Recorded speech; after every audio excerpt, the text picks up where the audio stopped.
Assalamualaikum warahmatullahi wabarakatuh. Halo semuanya, perkenalkan nama saya Nur Anissa Syafirna dengan NPM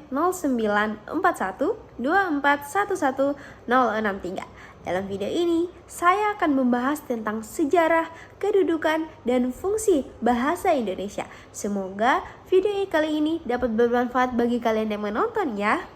Baik teman-teman, kita masuk pada pembahasan yang pertama mengenai sejarah bahasa Indonesia.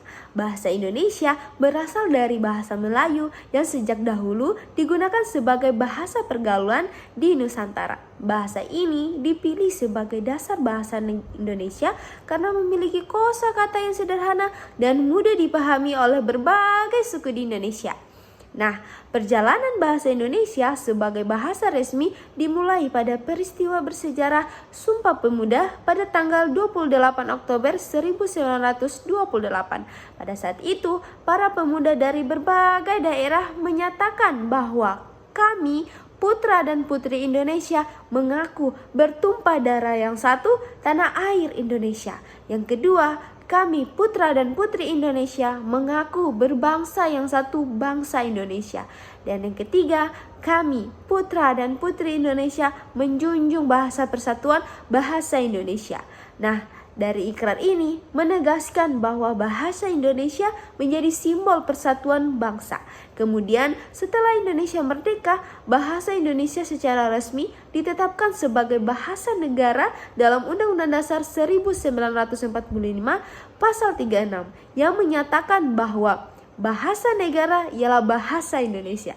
Sejak saat itu, bahasa Indonesia terus berkembang sebagai bahasa komunikasi, pendidikan, dan pemerintahan di seluruh Indonesia. Baik teman-teman, kita masuk pada pembahasan yang kedua, di mana kita membahas tentang kedudukan bahasa Indonesia. Bahasa Indonesia memiliki dua kedudukan utama. Yang pertama, sebagai bahasa nasional. Dalam hal ini digunakan sebagai alat komunikasi antar suku dan daerah di Indonesia, menjadi identitas bangsa Indonesia, menghubungkan masyarakat dari berbagai latar belakang budaya dan bahasa daerah. Dan yang kedua, sebagai bahasa negara, di mana digunakan dalam administrasi pemerintahan, hukum, dan dokumen resmi.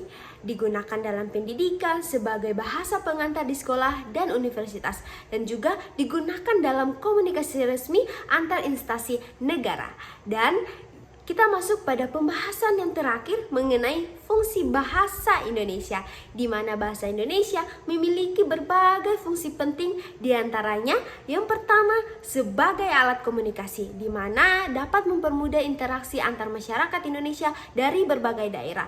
Yang kedua, sebagai alat pemersatu bangsa. Dalam hal ini dapat menghubungkan masyarakat yang memiliki beragam bahasa daerah. Yang ketiga, sebagai alat pengembangan ilmu, di mana maksudnya adalah digunakan dalam dunia pendidikan dan akademik, baik di sekolah maupun universitas.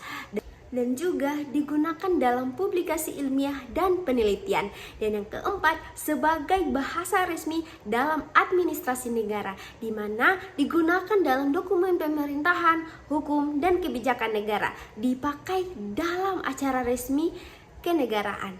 Demikian penjelasan mengenai sejarah, kedudukan, dan fungsi bahasa Indonesia.